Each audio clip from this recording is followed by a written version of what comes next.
的总统大选一日选煞，美国嘛随着派代表团到台湾来访问，包括因的前副国务卿斯坦伯格、前国家安全顾问海德里，甲美国在台协会主席罗森伯格，拢伫咧昨暝陆续来到台湾。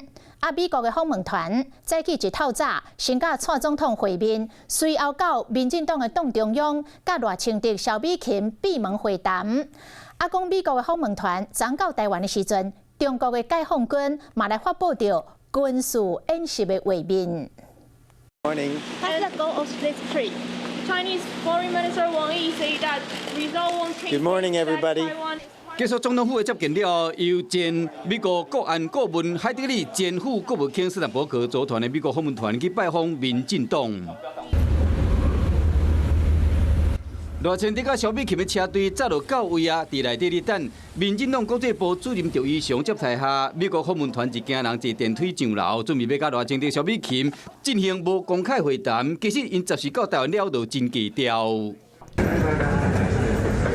共和党的海德里昨暝8点29分到桃园机场，民主党的斯坦伯格是伫下晡的5点55分为松山机场入境，两人是分别到台湾。外界感觉讲美方是真低调。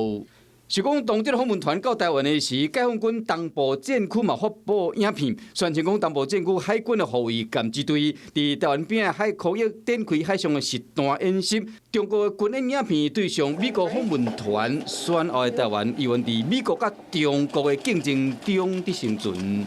Hello， 我是蒋欣梅。想要抢先掌握最及时的新闻资讯吗？赶快订阅、按赞、开启小铃铛，锁定华视新闻 YouTube。